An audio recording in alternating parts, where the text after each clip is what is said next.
There we are. Perfect. Good morning, everyone. Thank you for joining us this morning. Morning. So today we have Jim Gorry joining us, and he is from UK Business Mentoring. Quickly, just to introduce myself, my name is Molly, and I'm the event coordinator here at Kent and Victor Chamber. So today we'll be discussing understanding your business. Understanding your business, and the team at UK Business Mentoring are fantastic, so you really will be in for a good session this morning. Make sure to use the chat facility. I think it is here, if that works. So please do use it throughout the whole thing. Ask any questions, feel free to interject. Obviously I can field any questions to Jim, and we will have time for questions at the end as well. Thank you very much, and I shall pass over. Holly, thank you very much. And good morning, everyone. Thanks for giving up your time on this wet and windy morning in Kent. So as Molly said, Jim Gorry, and I'm from UK Business Mentoring, but doing the webinar today on behalf of the Kent and Medway Growth Hub, who do some absolutely fantastic work supporting businesses throughout Kent. So I just wanted to very briefly just mention who I am, and I've said Jim Gorry from UK Business Mentoring. Just to give us a little bit of background about us. So we've been mentoring business owners since 2009, and we provide a full range of services, including full business reviews to allow you to fully understand your business. And this includes, off the back of this, leadership, management, business growth, and mentoring programs. As a mentor, we like to call ourselves your unreasonable friend. So we're there for you to help you and your business grow, help you with your challenges. But probably definitely we'll also ask you the question that you probably don't want to be asked, but you know will need to be asked to help you move forward. And what we're particularly proud about is that we're rated #1 in the UK based on client feedback. So that's kind of enough about me. But you're here to talk about your business and understand it. And everyone's in business really to make money, to make a profit. So why is it that some businesses stagnate while others flourish? What is it that makes the difference? Now, if you speak to different business owners, you can have a wide range of reasons that people believe a business is successful. Okay. What I believe in and what I work to with the business I work with is the little things that make the big difference. And I suppose I want you to think about it as a business owner. You have lots of stuff to do, and it is a big pile of stuff to do. And frequently I hear that you don't have enough hours in the day to do all the stuff that you're doing. Often there's frustration that off the back of doing all this stuff, you're not getting the return, the reward, the benefits, the work-life balance that you truly want. And really the freedom that you wanted when you went into business for yourself. So when I work with businesses, what I ask them to do is to think about certain key areas that if they focus on them will drive their business. Now, you put it under the label of sales funnel management.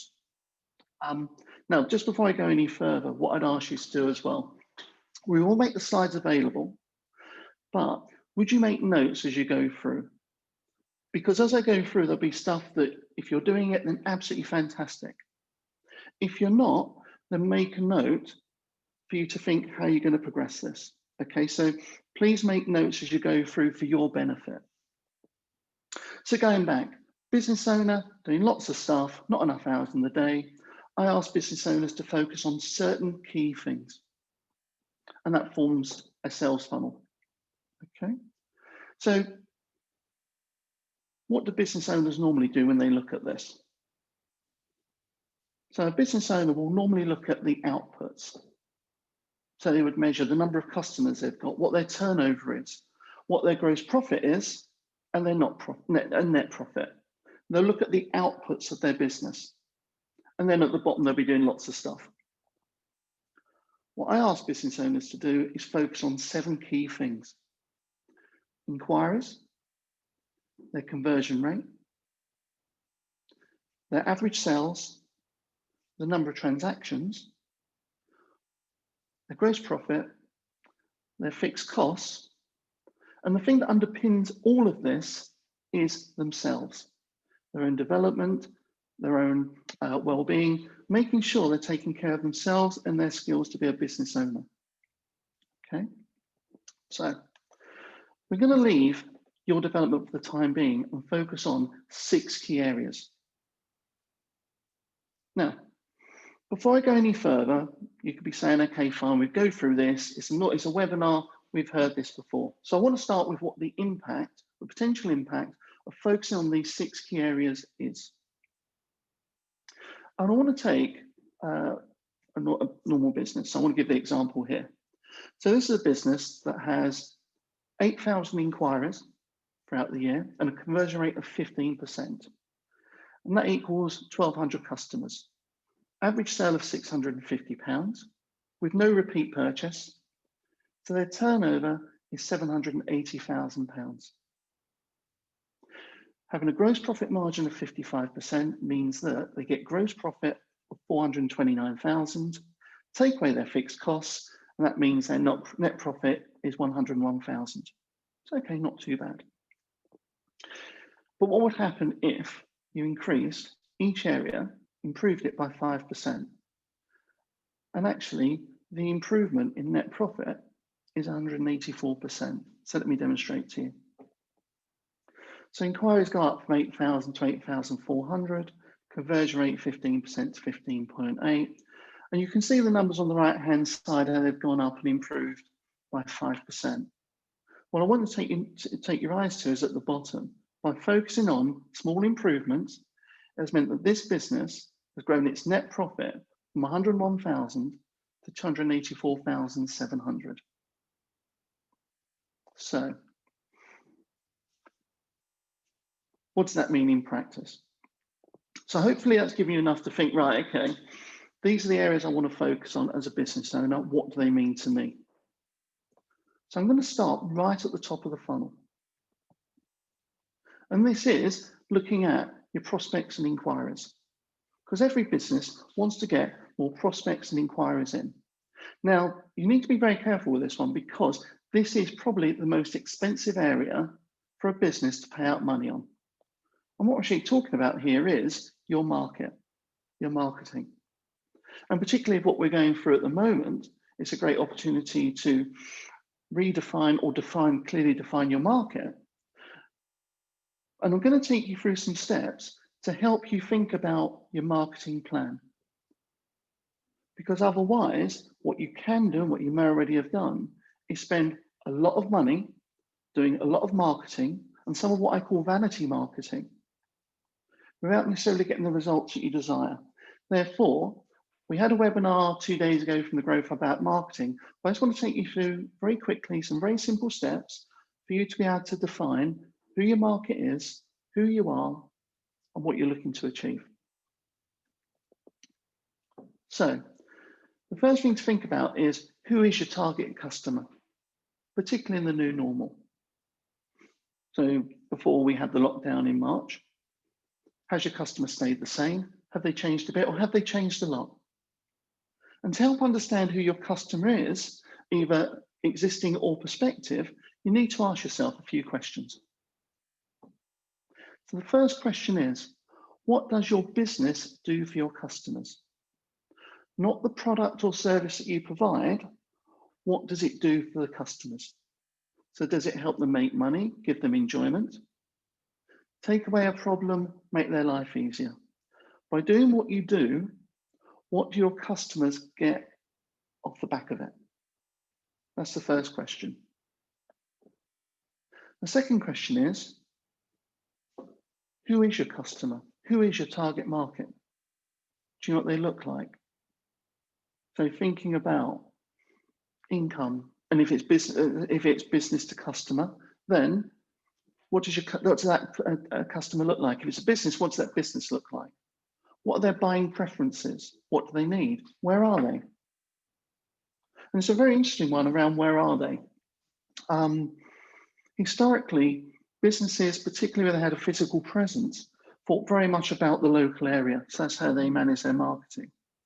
And I saw a really great example today of where things go global. And there's two good examples of this. So there's a nutritionist in Kent who runs a a networking event every couple of weeks, and does a great job. But what he's done through the power of virtual via Zoom, he's now picking up clients in America because he's able to join networking events virtually. And my understanding is he's got clients in Orlando, Los Angeles, and a couple in Canada. So where your customers were, particularly bearing in mind how the world has changed, may not be where they are now. So who is your customer? Know your demographic. The next one is your psychographic. Why do they buy? Are they buying because whatever it is makes their life easier, makes them money, gives them enjoyment? Even spontaneous purchases. Why do they buy? What motivates them? And then why you? What is your compelling competitive advantage? Now, we've spoken, the one at the top is price. And I get, from a lot of business I speak to, they start off thinking cheaper is better. And actually it's not. What you're looking for here is not necessarily the cheapest, but can you clearly define the value your customers get from doing business with you? What value do they get from doing business with you? Do your products and services provide or solve? And then once you've got that, you know who your target market is, you know why they would buy from you and what you can offer them, then think about how you're going to reach them. Now, I spoke about vanity marketing, and that's not trying to be derogatory to any form of marketing at all, but you can spend a lot of money doing, quite rightly, websites, Google Analytics. By clearly defining who your market is, and particularly how you get in contact with them, make sure that you do the right thing to let them know about your product, let them know you can help them, and increase the number of inquiries that you get. So I had an example with a business that was doing all the normal marketing that it do, including LinkedIn. When we actually defined what the target market was, it allowed the demographics to change very much, gave the demographic absolute clarity. So it showed that LinkedIn, for example, was not appropriate. What it allowed that business owner to do was focus very much on Facebook and Facebook groups, Instagram, and in particular communities, because that's where the target market was. So again, didn't stop the website looking fantastic, but make sure the efforts and the money was put doing the right things to reach the target market. The last bit is, and it's certainly come into focus since the lockdown in particular, is thinking about the key question: how do you let your target market know about your products and services, which is absolutely key about marketing, but also what does your message say about your business? And what we saw during the lockdown was that businesses that were successful were not out there selling. What they were doing was supporting their customers, showing empathy because times were tough, and doing the right things to give their customers reassurance that they were going to be there, top tips about the products that they had, solving problems. So marketing allows you to get in touch with your target market, absolutely spot on. But it's also as key to think about, what does your message say about your business? What does it say about your values, your vision? It lets people know, are you a people business? So to summarize the marketing bit, these are the questions you ask yourself. For your business, what does it offer your customers? And with regard to your customers, who are they? What are their behaviors? How do they act? How do they buy? Where are they? What's your USP? Your unique selling proposition, your compelling competitive advantage. Off the back of that information, what's your route to market? And once you've got all this information together, what do you do with this information? And the answer is, you have a marketing plan. Now, I've seen a lot of marketing plans over the years, and I've seen quite a number that are very big, very flash, quite big, and all they tend to do is gather dust. So this is the approach I look to take and recommend for every business. So first of all, if you don't have one, create one, because by having a marketing plan, it compels you to take action. And if you do have one, can it be improved? And your marketing plan, I've been asked, how often should you review it? At least monthly. But every time something changes in the environment, that's when you should be looking at it and saying, is this still fit for purpose? If you want to be absolutely at the top of your game. So if all the things that are going on with lockdown, or the changes that are going on, that should compel you to think, is this an opportunity to help people? Does this affect my marketing plan? The plan itself should be no more than 1 or 2 pages. The less, the better. And what businesses normally start off with is looking at up to 7 key areas that they'll communicate with their business. But by tracking the return on investment on each channel, they will normally whittle it down to 3 or 4 that they will focus on, and others they'll keep going. And it's important to track the return on investment, because otherwise you can spend a lot of money doing a lot of marketing stuff that doesn't actually get you your message across to your customers or them coming in your door. So a marketing plan is absolutely key. Now, if you don't have one, what you see on screen is the example of one that I have, but I'm happy to provide a template to anyone for free. So please, after this, at the end, I'll have my details. Please contact me. I'll happily provide that to you. So that's the first area, your prospects and your inquiries. By understanding that, it allows you to think about, how can I improve and get more inquiries and customers in? But once you do that, that's fine. But then how do you convert them into customers? And this is called your conversion rate, or as I call it, your customer journey. How easy are you making it for your customers to buy from you?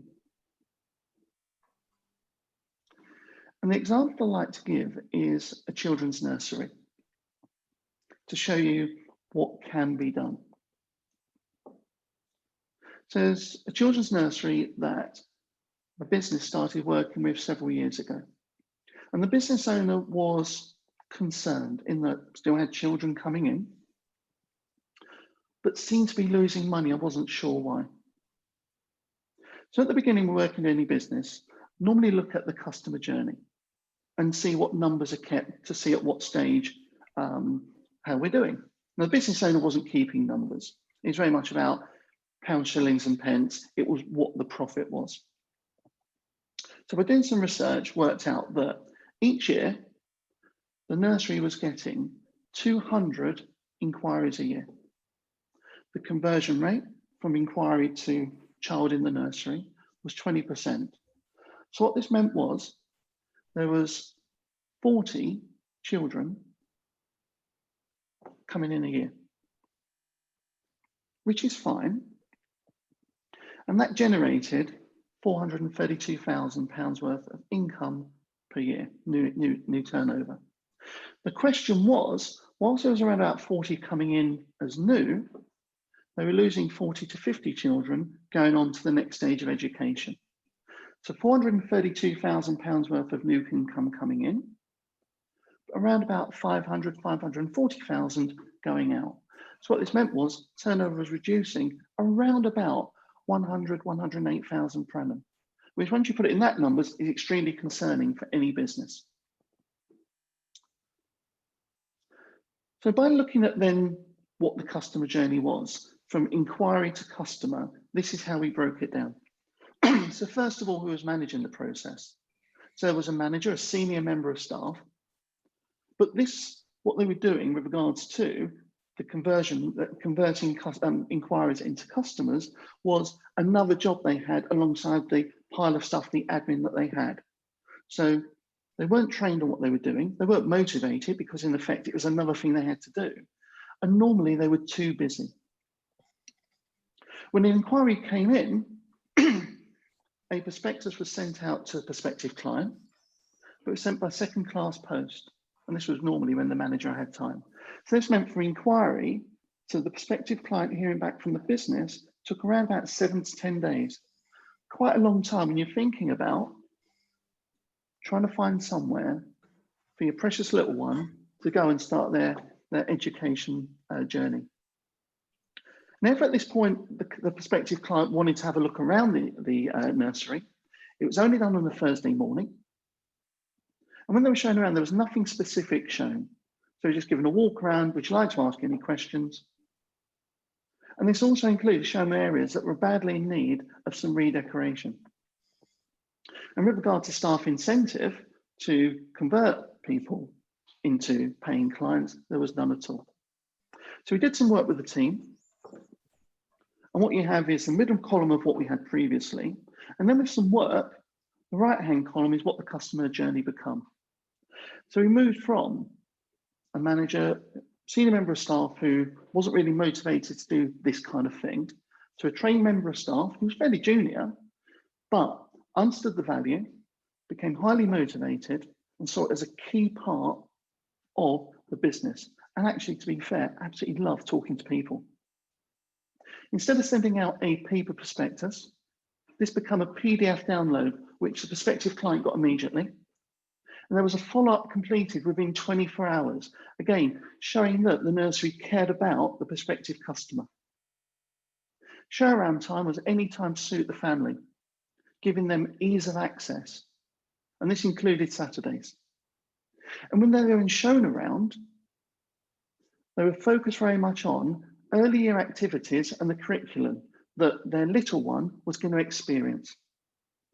And also what was particularly pleasing was the team gave up a little bit of their weekend to give the areas that were in need of redecoration a lick of paint. To underpin this, a staff incentive was introduced to incentivize the staff to improve the take-up rate, the conversion rate of inquiries to children in the classrooms. So what did this mean? After 3 months, the conversion rate had gone up from 20% to 30%. So this meant per annum, instead of having 40 per year, there'd be 60 new children coming in, which at an average of around about £900 a month meant that additional income was generated from new registrations of 648,000, which meant that from where the conversion rate before, there was an extra £216,000 worth of extra income just by focusing on the conversion rate from inquiry to customer. And this wasn't getting any more inquiries in. So this is a really important area to think about. What is your customer journey? And with gross profit margins being 108,000, this meant net profit without doing any more advertising, just focusing on the customer journey of 108,000 per annum. That's the power of focusing on your conversion rate. And I would say to any business that whilst I talk about marketing first, this is the area to focus on first, because you can improve the customer journey, the customer experience, what they see and feel when you deal with them without a lot of output, a lot of cost. So what are the top tips for conversion rate? So first of all, do you know what your conversion rate is from inquiry to customer? And if you don't, start measuring it. As part of this, have you reviewed your customer journey process from inquiry through to buying customer? Is it effective? And to make sure it is effective and to give yourself ideas, mystery shop your own inquiry process, but also that of your competitors. What do you learn? There'll be stuff that your competitors do really well that you might think, actually, I can learn from that. But there'll also be elements that you do a lot better that you think, right, okay, how can we move that forward? How can we actually use that as a USP against our competition? And then once you've done the mystery shop and reviewed your customer journey, what improvements can be made to make it even more efficient? And the idea of measuring it is month on month, quarter on quarter. What little things can you do to improve your conversion rate? And the key idea that underpins this is that historically, most businesses thought that customers are looking for that wow moment. Now, what this did was set businesses up to fail, because how many wow moments can you create? And actually, what people are looking for is ease of access. How easy is it for your target market to do business with you? Is your process slick? Does it fit the customer's timetable and needs? And then you can, when you interact with them, that's when you can sprinkle what I call the stardust on top of it. But make sure You give your customers absolutely easy access to what they want to do. And then to underpin this, continually track and monitor your conversion rate. So if it's decreasing, it allows you to go back and look and see what's happening, understand it. But more importantly, it allows you to track improvement. So that's what you're looking to do with your conversion rate. So I'm just going to pause there for a second, if I may. And I just really wanted to see if there are any questions. So Molly, are there any questions we've got so far? There are none in the chat at the moment, but if anyone does have any, then obviously this is a good time to ask. Okay. I've had one which is about gross profit margin, net profit. If it's okay, I'll come to that in a bit. Is that all right? So it's a really good question. So please bear with me on that one. And I'll come to at that point. But as Molly said, if you have any questions, even if it's for goodness sake, slow down or any pointers, please put them in the chat, okay? So, understanding your business. We've looked at your prospects and inquiries. We've looked at your conversion rate. And by focusing on this area, it allows you to then determine the number of customers that you have. And by then doing some work with them, you can increase the number of customers that you have. So, what's the next step? And it's average sale. How do you get people to spend more when they're with you? And there are some businesses that do this really, really well. So McDonald's, for example. Around about 68 million customers worldwide a day are asked, do you want fries with that? Now, McDonald's are not doing this because they're thinking about our health, or in my case, my waistline. They're doing it because, in effect, what they're looking to do is increase the amount of money customers spend with them. Now, to give you an idea, McDonald's make, off the back of asking, would you like fries with that? Would you like to make that a meal deal? And getting, let's be fair, 17, 18-year-old youngsters who we have difficulty getting to clean their room, asking this question, this generates around about £2.76 million worth of net profit per day, which works out over £1 billion a year for McDonald's. WH Smith. If you go to any WH Smith outlet, when you go to pay, you are faced with an array of chocolate treats, all for £1. Again, that could be WH Smith being very nice to us, but actually it is chocolate bars that they get very cheaply, sometimes near the end of their life expectancy, but normally very cheaply. They've got a high markup on. And by people buying these bars of chocolate, it increases the average sell each transaction. Harry's Razors. For myself, shaving. Do I like having stuff sent to me? I do. But when I order stuff from them, be it razors, whatever, they always ask, when you go to check out why you're here, would this be of interest to you? Again, trying to move up average sales. Restaurants do it very well. If you ask for an alcoholic drink, a Coke, would you like large? If it's wine, would you like a large glass? Would you like a bottle? All to drive up the average sale. Amazon, absolute masters at this. And if you go on any product, within the same screen, you'll see frequently bought together, all trying to tempt you to spend more. And even coffee shops, snacks on the go. Think about where the snacks are on the counter as you go out. Very easy for you to get enticed, pick up, take with you. Very easy to take. All to move up the average sale. While the wallet is open, getting the customer to buy more. Now, a lot of the examples I've mentioned here, when I started to go into them, businesses say that's all very well, but we haven't got tons of money to spend on trying to improve our average sale. The example I give is a hardware store that I've done some work with. And this hardware store, their primary product they sold was paint. So again, when I started working with them, didn't necessarily have the numbers, we did some work with them to get these numbers together. And what it showed was that for every purchase that people came in to make, the average sale was around about £9.16. And when we looked at the customer journey, the customer would come in, get a pot of paint, go to the counter, be very nicely dealt with, but walk out with a pot of paint.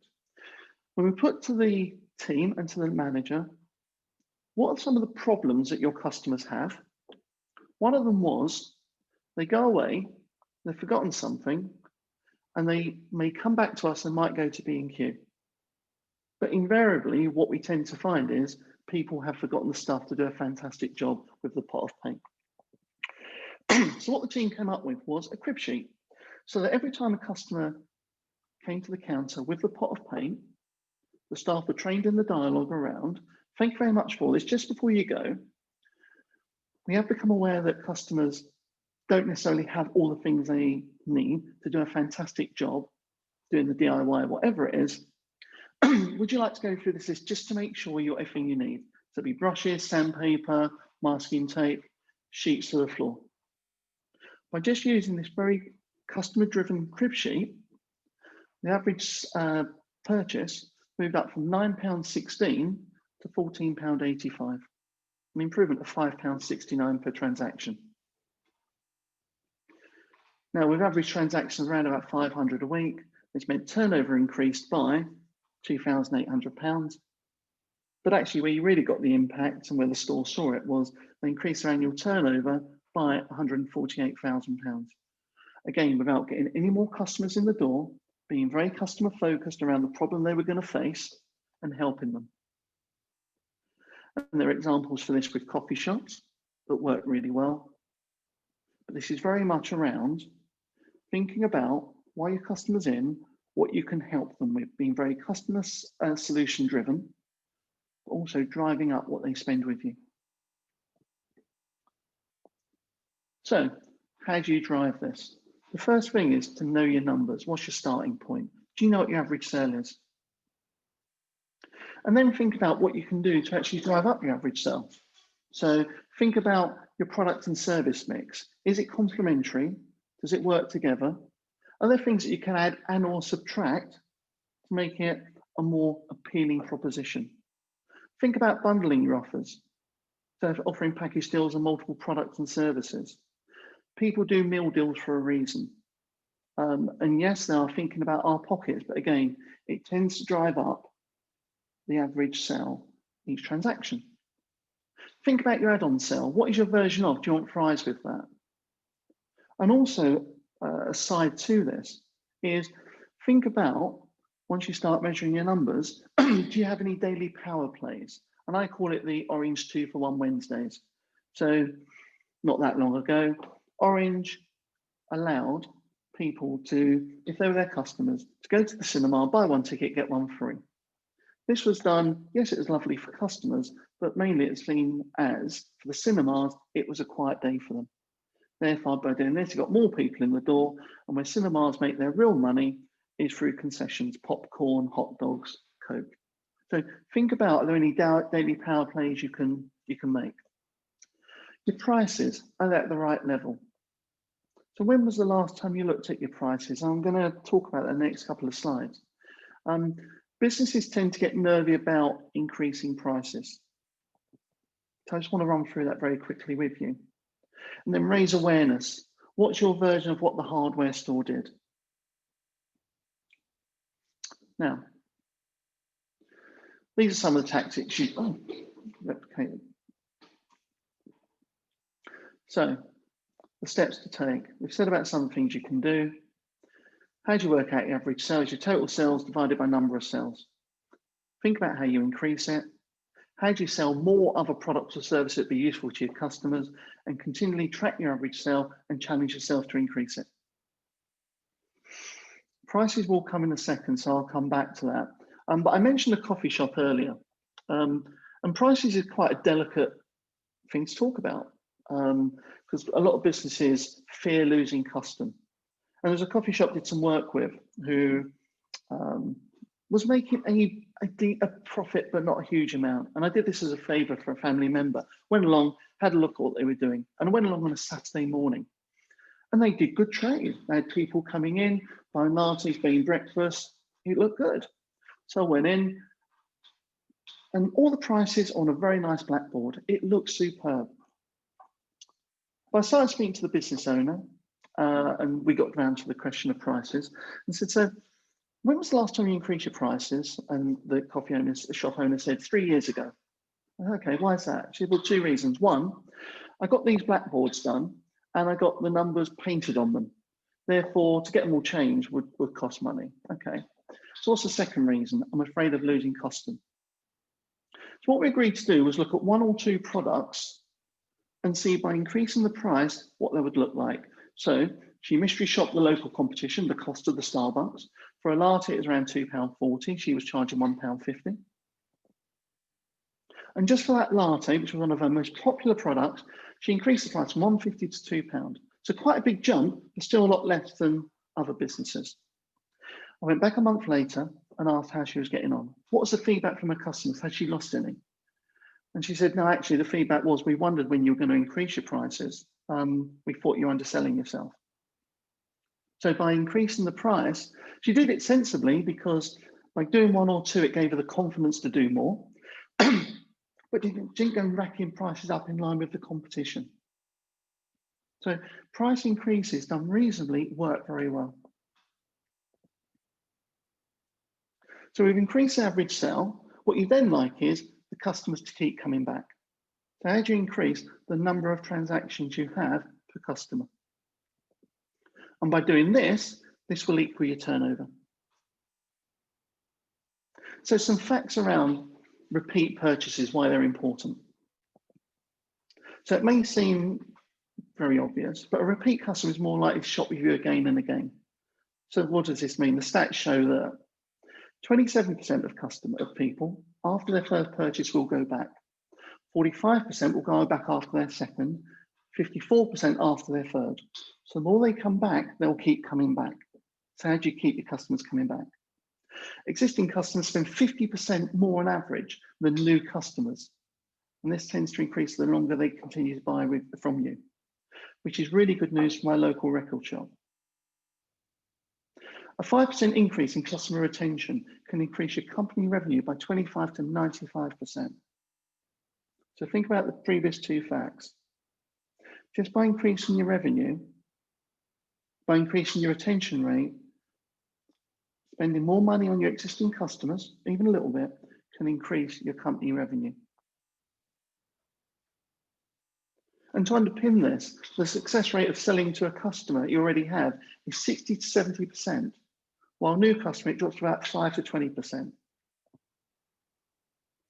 Now, from the point of view of marketing, repeat customers, they recommend you more. They say nice things about you. But this is the biggie for me. And think about all the money you have spent over the years or spending on your marketing. Acquiring a new customer costs 5 to 8 times more than retaining your existing ones. I'll repeat that again because, again, I'd just like you to take a breath, think about the money that you spent on your marketing. And think about, are you driving it to get new customers in? Or is it to keep your existing ones? Acquiring a new customer costs 5 to 8 times more than retaining existing ones. So the question here is, if you're doing a great job with getting your customers coming back, then fantastic. At the point when we come to the questions, I'd like you to hold your hand up and say, I'd like to share that with the team, how I'm doing it. If you're not, a lot of businesses aren't. But think about what's the best thing to do for your business. Lots of stuff to do, only so many hours in the day. What's a smart way of helping your business to grow and the business be profitable? So how do you keep them? First of all, do you have a database of your existing customers? And if you don't, start pulling one together. There is a reason why shops ask, would you like me to send your receipts? Would you like to receive offers by email? And then once you've identified them, stay in touch with them. And this is not about selling. When we spoke about marketing, we spoke about what businesses did during the lockdown. They provided content, they provided awareness, they provided reassurance, they weren't selling. Remind your customers of upcoming events and products or seasonal tips. Christmas is coming up, a great time to talk about what might be coming down the line. I would also say at this point, if you have staff, think about, are your staff engaged in what you're trying to achieve? Your staff are a fantastic advert for you, what you and your business stand for. engage customers, which is a whole different segment, and so it's a webinar for another day. But by getting engaged customers, they're more likely to give great service. Customers remember great service, it'll make them come back, it'll help them to recommend. Now, by measuring your customers, who's coming in, who's returning, you'll be able to see who's leaving and not returning. So again, if you have a product that potentially buy once a year and you haven't seen them for a year, then okay, you would have kept in contact with them. But if it's like that they'd be buying fairly regularly and not coming in, think about understanding why. It could be something, you may not be happy with the feedback, but it gives you a chance to correct it. It gives you a chance to say, if it's a problem, a complaint, and we are very reluctant to complain, we're getting better at it. But understand what the issue is, correct it. You may get that customer back, but more importantly, it allows you to avoid that happening for other customers. I come back to one of my favorites. While you're looking at this, how easy do you make it for your customers to do business with you? Ease of access, customer journey. And review whether you put as much effort into retaining customers as you do to attracting new ones. So one of the key performance indicators I recommend business to consider keeping is what's your customer churn. Is your process predictable and consistent? Do people know what they're going to get when they come to you? Think about McDonald's. When you go to McDonald's, you know what you're going to get. And if yes, then deliver that with personality. That's where the special sauce comes into it. And you can think about loyalty rewards as well. Tesco's do it with their loyalty cards, for example. Some businesses do talk about discounts. Discounts for repeat customers is good. Just be very careful that your customers don't just become reliant upon it and that becomes your price point, whatever the discount is. An example I kind of wanted to give on this one is Apple and me. Am I an Apple advocate? Yeah. Why is that? Well, you tend to get great products. It's a great buying experience. The queues at the moment aren't that great, but it's generally a great buying experience. Their products has great ease of use. They don't come with manuals. You turn them on and it walks you through what you need to do. The support is fantastic. They provide regular information and updates and events that are coming up, which makes people that use Apple, they tend to become advocates. And for myself, that's looking at laptops, desktops, Apple TV, there's iPads, numerous iTunes app purchases. And if you think about it, by them doing all this to keep me interested in them, I tried working out what the lifetime value is of me to Apple, just by them doing these things.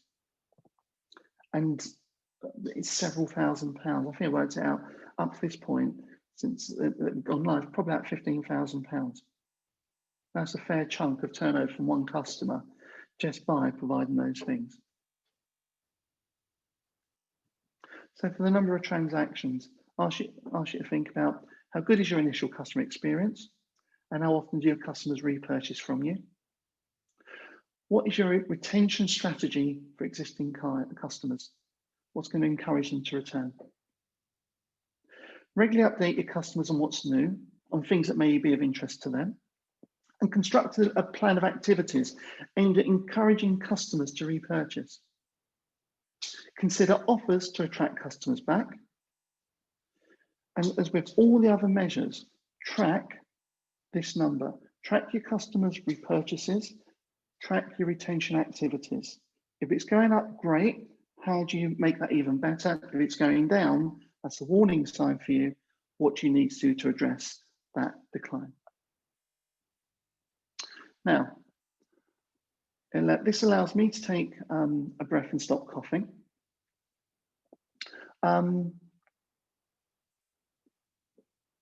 Molly, while I take a slide, is there any questions we got so far? And I think that there's a couple that have come through, but any questions? There have been a couple. So we've had one here from Sarah who said, do you have any advice for measuring conversions for restaurants? Okay. As we go through this, the caveat I'll put at the end was all these balls are relevant to every business in the world. Measuring is what you measure will depend on how big your business is and what you want to do. So for a restaurant, for example, once people have turned up, you're really, I think, thinking about average sale. That's what you're thinking about. Your conversion rate, you're potentially looking at inquiries to website. The conversion rate is from website to booking, booking to turning up. That's what you're looking for.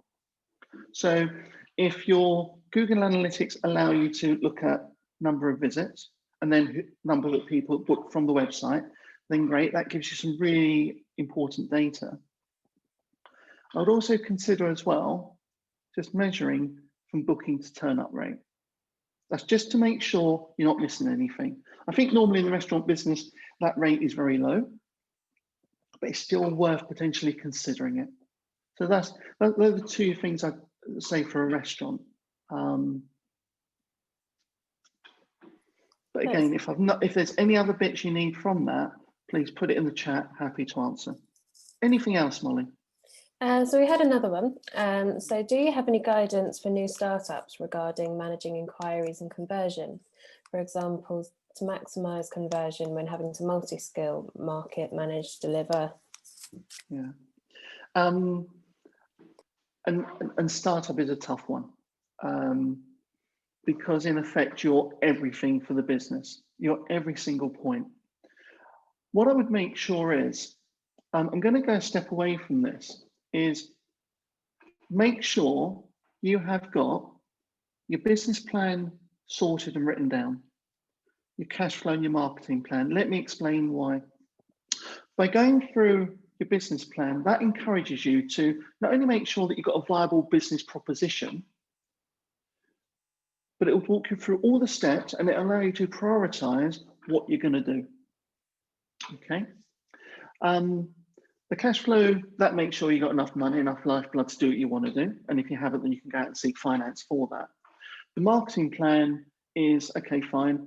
What am I going to do at this point? From no one knowing what I do, how do I identify the target market, the solution I'm going to provide to those people? How do I get in contact with them? Okay. Now, as you're building in that marketing plan, sorry, you will start to think about, how do I measure these? What a lot of businesses tend to do is do it after the event.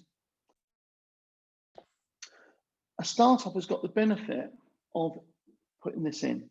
So if you're going to build a website or whatever channel you're going to build in, think about how you measure the number of inquiries coming in. Then think about whatever mechanism you're using, how many of them then look to buy. And it depends on what mechanism you're using. So Google, your website, Facebook, they'll all provide different methods. What I'd suggest is always think about your basics, business plan, marketing plan, cash flow. Think about how you're going to capture that information and why it's important to you. But I would also suggest if there's something more specific you want to talk about, again, my contact details are at the end. Happy to speak to you on behalf of Kent and Medway Growth Hub. More than happy to do that. Molly, anything else? Now, I have had one question, which is about going back on slides. So I'm really sorry if I've gone too quick on one. Just to reassure you, the slides will be made available at the end. So Molly will be sending them out. What I'll also do is I'll also provide the template marketing plan and any other templates I talk about generally. If you don't want to use them, everyone on here knows what the delete button is. That's brilliant, thank you. Okay, so Molly, if it's okay, I'm going to go on to the next one. Is that all right? Yeah, perfect. I think that's all the questions from the chat. Brilliant, thank you. And some great questions, I've got to say, some really good interaction, thank you. So, we've spoken about the dynamics of every business. So, managing your prospects and your conversion rate gives you the number of customers that you have. Working on your average sale and your number of transactions, in particular repeat transactions, equals your business turnover. So we're going to go to the next one, to your gross profit margin. How do you start to think about your profit? Now, One of the common areas I come across, so I'm going to share this with you, is businesses do not necessarily either know their numbers or measure these key things. All right. The answer I normally get is that's what my accountant does. Now, there are some very good accountants out there who do give you this management information. I would say as a business owner, you need to know this stuff. Okay, so the templates I can provide allow you to put numbers in on a monthly basis and it'll work the numbers out. And you'll know if it's going up or down, and which that dictates whether you need to take action or not. But some of these areas you need to know, because if you don't, it can cost you a lot of money. Again, a lot of doing, not enough hours in the day, but you're not getting the return on it. So what's your gross profit margin? It is your total amount of sales, less your cost of goods sold, so that's the sales cost. So that is the costs that go into completing the item you're going to sell, the raw materials, the production labor costs, not your fixed costs, any cost that goes into producing what you produce, divide that by 100 and that will equal your gross profit margin. Okay, so I just want to give you an example of this. So this will helpfully illustrate it better. So what you'll see is two sets of numbers. The first set of numbers for the 31st of December 2018, wishing my life away there. This business had sales of 300,000. The cost of sales was 200,000, which meant they made £100,000. Okay, that's what they made. That was their gross profit. So the gross profit margin is the 100,000 divided by the 300,000. That meant their gross profit margin was 33%. So everything they were selling was profit. That's the true income of your business. Move to the next year, haven't sold anything more. What they've done is managed to reduce their cost of sales. This means that their gross profit is 130,000, which means that their gross profit margin is 43%, not 33%. So improving your gross profit margin is good for your business. It also shows that by knowing what your numbers are, knowing what goes into those numbers allows you to focus and think, how can I improve them? Now, I wanted to give you a slightly different example. And it's the same one, again, year one, exactly the same, made gross profit 100,000. But this business, having 2019 back, thought, right, okay, I'm going to do something different here. I'm going to increase my prices. So before, the price of their service or good was £95. They raised it to 99. That meant a 3% increase in their prices. No more sales in through the door, but a small increase. They also reduced their costs by 3%. What this meant was their gross profit went up from 100,000 to 115, which then meant by just increasing prices by 3%, reducing costs by 3%, they made an extra gross profit of 15,000 or 15%. Small tweaks make a big difference. Now, again, you're not necessarily going to grab all this.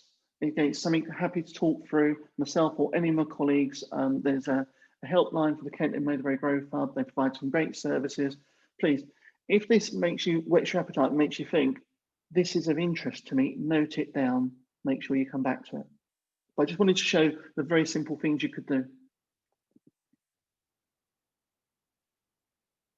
Now, one of the questions I get asked is the difference between markup and gross profit margin.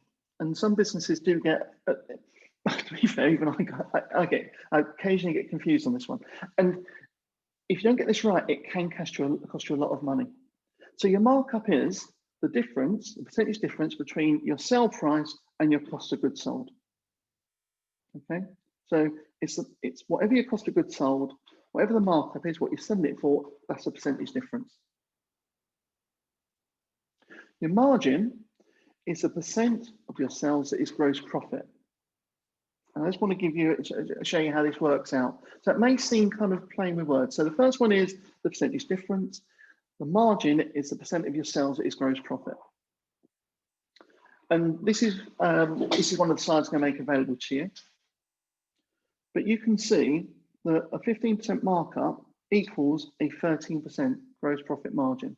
So it's important that you know the difference, just so that you make sure that with whatever you're doing or whoever you're speaking to, you know exactly what you're doing and why you're doing it, but more importantly, what you're expecting the outcome to be. So markup and gross profit margin, if you're not sure about the difference, please make a note of it, do research, ask us a question off the back of this, more than happy to go through it. But very important that you know the difference. It can cost you money. I said about the effect of pricing, and I know I'd come to the slide eventually, I just thought it was a lot earlier, so apologies for that. But I wanted to demonstrate to you the effect of increasing your prices. So the example I've got here is, we have a business that has, and you see the red circles, a 40% gross profit margin, okay? They're looking to increase their prices by 10%. What this means is that with that profit margin, without it increasing, but by increasing their prices by 10%, they can lose 20% of their volume sales and be equal or better off than they were before. So just by increasing their numbers. So let me run through that again very quickly. Gross profit margin 40%, price increase, they're going to increase it by 10%.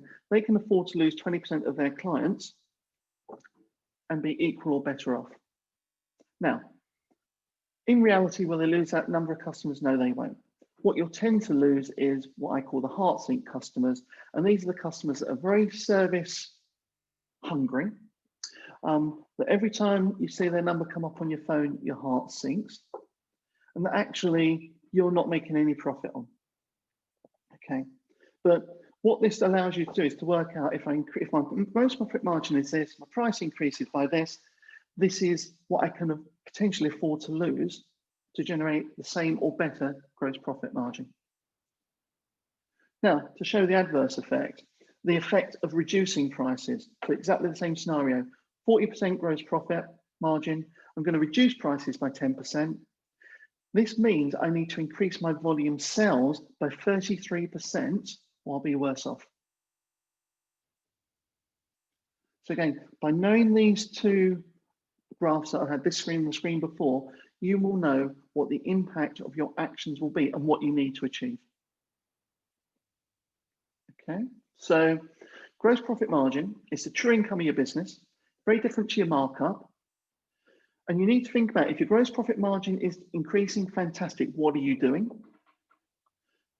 And if it's declining, it needs to be reviewed. Okay, all these numbers are telling you something. Then to improve your gross profit margin, we've seen the example of either increasing your selling price or reduce your costs.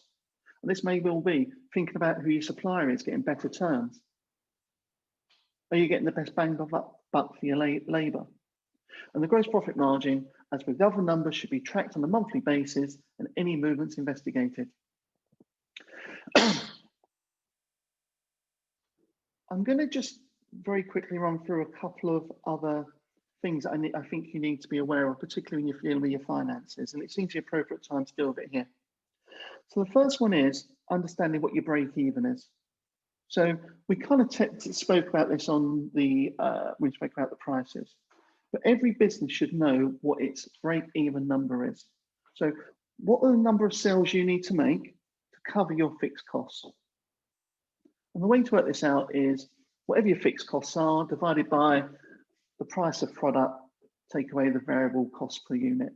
So in effect, you're taking away what you're doing at the top of your balance sheet. So I'm going to give you an example of it, because it's easier to visualize. And it's really important just to make sure that you're covering your costs. And it allows you to make sure that if you're making a profit, whether you know if you're making a loss, how many widgets you need to sell and move. So the example is, I have fixed costs of £20,000. The price per product is £2. My variable cost per unit is £1.50. Therefore, how to work out my break-even point is my fixed cost of £20,000 divided by the difference between my price of product and my variable cost, which is 50p. So this tells me I have to sell 40,000 units of whatever I'm selling just to break even and cover my costs. So anything above that, I'm in profit. Anything below that, I'm at a loss.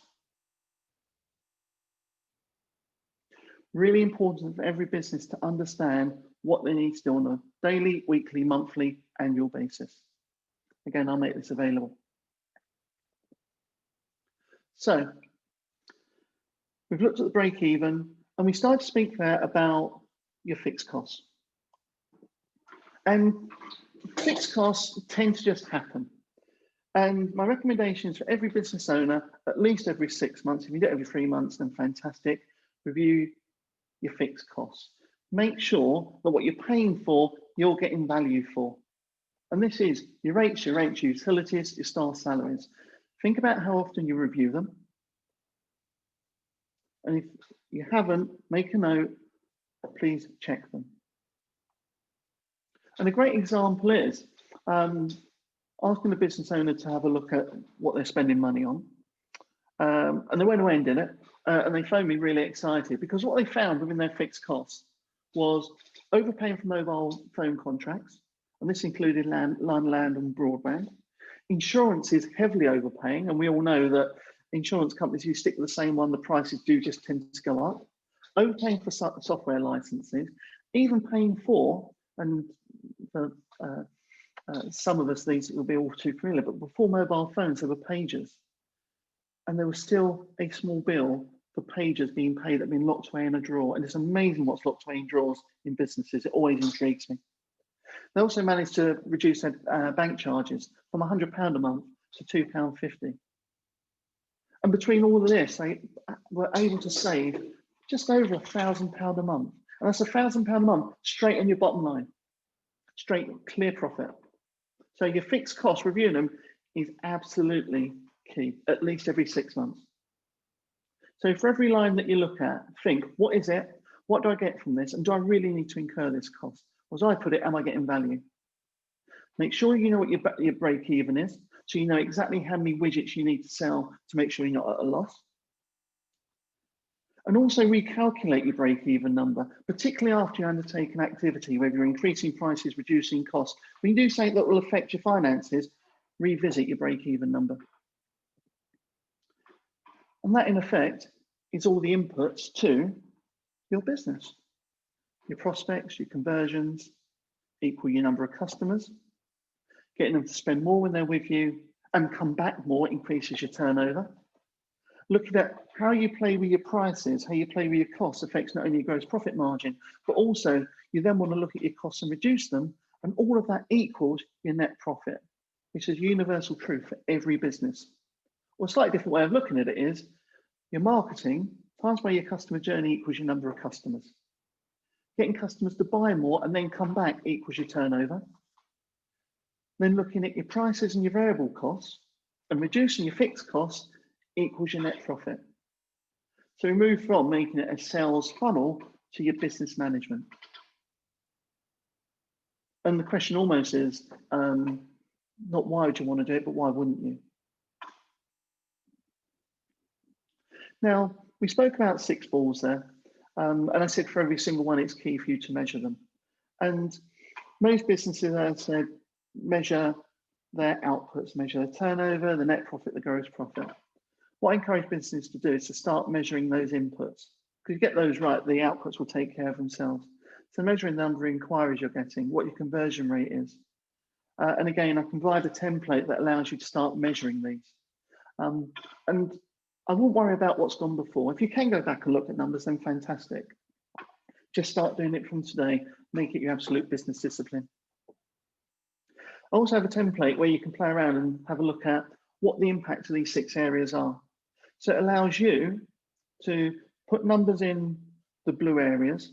And what you'll see on the top bar is simple price change. Where it says none, there's a drop down that talks about the 6 areas that we've spoken about. You put in the blue in here what the percentage increase is. You put in here what your numbers are, and then it will just work through it and tell you what the impact is of your actions. A very useful tool. So to kind of summarize on this one, I've said about at the beginning about a 5% increase. I think the question for any business is not whether you can increase by 5%, but how much can you increase by? So again, I'm very good at repeating myself, but I do it for a reason, because I really want this to sink in. So think about the number of inquiries you get. Understand and define your customer marketing plan. Think about your conversion rate. And I would put this above the number of inquiries. It doesn't come above it in the flow, but you spend a lot of time on marketing. But if you haven't got a good journey when the customers hit you, you may only get one choice at wowing them and making them a customer. So when I'm asked by business, what do I focus on first? Your customer journey is absolutely key.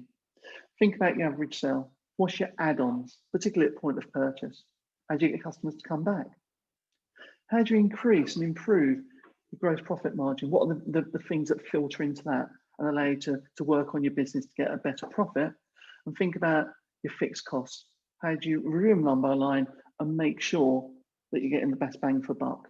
And the absolute key for this is know your numbers. Your accountant can help you. That's absolutely fantastic. And if they can provide this for you, then get them to help you with it. But every business owner should know these numbers. There's also a crib sheet which I'm happy to provide, which is your top 10 tips for profitability. And I'm not going to go through these, but these are really a summary of what we've spoken about. So it's got the equation on there just as a reminder for you, but it also asks you the questions. What are the things that you need to work on? We've spoken about them. Now, when I did the original funnel, I spoke about 7 things. I've spoken about 6 things, but I'm going to make a plea to you as business owners. And the 7th one is what you do for yourself. And everything we've spoken about is about investing money in your business, looking at where your costs are, how you increase your net profit. What will be absolutely key as a business owner is how you develop your skills as you go along. I think what you're taking off the back of this is we'll have people on this call. Every business owner will be good at what they do, because that's your passion, that's your pride, that's what you've invested in, that's why you've gone into business. That's only one side. Where a lot of businesses fail and struggle to grow is because the business owner hasn't developed their skills. So when you're a sole trader, you're doing everything, but as your business starts to grow, there's less doing, there's more managing, communicating, leading, you're dealing more with people. So whilst you're looking at those 6 areas, that's part of developing your skills, which is absolutely fantastic. But please make sure, alongside this, you think about the skills you need to achieve your business goal. Now that's kind of me. We still have people here, so that's good. I can't see everyone, so that's there's always this thing about Zoom call and people wandering around in their nightwear and stuff like this. I have had some horror tales. But Molly, have we got any questions? And I don't mind if we open it up to see if there's any questions. I really don't mind. Yeah, we did have one earlier that was a good question. So how do you work out your break even when you have lots of small products with different costs? Okay. And I've had a similar question where it was a business saying, I do lots of different things, therefore how do I break even for each one? Okay. The simple answer is work at the top end, because in effect, work at the top end and work out what your fixed costs are, because they're fixed. They're going to be there no matter what. Okay. And then the variable sales will be linked to the amount of stuff that you sell. Okay. If you can get an overall picture of how much you need to move to sell, then fantastic. That will allow you to work out the average sale, the break-even point. So you'll know I generally move in a year X number of pieces of tables, X amount of chairs. Overall, I get this. If that's the same this year, but my costs have gone up, I actually need to move more stuff. Okay. Where it gets tricky is where you then try to break it down per line. And what I would recommend is, first of all, work out what your sellers are, particularly at this point. Work out where you're getting the best bang for buck, the best return on investment. Potentially that will then help you, direct you to what you should be focusing on selling. And then off the back of that, once you've got that in, you can work out certain scenarios. So it allows you to work out, well, if I focus on the thing that gives me the most return, I may not need to sell so many generally. So I may not need to exponentially move it up. So I suppose what I'm saying is work on the bigger picture first. Okay. I think the question coming through is you've got two different brands. Work it out per brand, but work big first before you drill it down. Because to drill it down, you're going to need to know all the other numbers. That will help you. Okay. Work big. Because you will know in the last year how many sales you've made. You'll also know how your costs have gone up. And I think I'm going around it because I suppose really just to summarize, it can be difficult, and I'm probably making it more difficult than it needs to be fair. But all I'd say to you is, you know what your costs are, you know roughly what you expect the output to be, and you can particularly look at it from last year. Use that as what your break even would be at this point. Any trends you've got going on this year where things have been particularly important or good sellers, I would use that to first of all focus, do I need to focus on that and things that aren't such big sellers? Or how do I incorporate the two to bang up my average sale? And once I've got that and the information in place, that then allows you to start to drill down to see where your break even is if you want to get to that level of detail. I hope that's kind of answered it, but if I haven't, Molly's very kindly put my email address on the chat. I'm going to give you my phone number after this and my email address. I'm happy to take any feedback, any questions, basically any way I can help you guys on the call. Molly, is there anything else? Looks like that's all the questions. Just a huge thank you from me, really. That's so much information, and I know there's been loads of feedback throughout as well, just saying it's been absolutely brilliant. So thank you. No, that's all right, and I thank everyone for sticking with it. It's a lot to get into an hour and a quarter, so I thank you first of all for sticking with it, everyone. It may have raised more questions than answers, but I'm happy about that. So I think if you, as a business owner, if you start asking yourself the questions, you go out and seek the answer, that'll benefit you, your business, and all the things I described at the beginning, it will start to give you. You'll start to understand your business even better than you do now. So no, Molly and everyone, thank you very much for your time this morning, really appreciate it. And my contact details are on the screen. Perfect, and I shall send out a copy of the slides to everyone and a link as well to go back and watch the recording, just in case you find it easier to watch that over as well. Excellent. Thank you very much.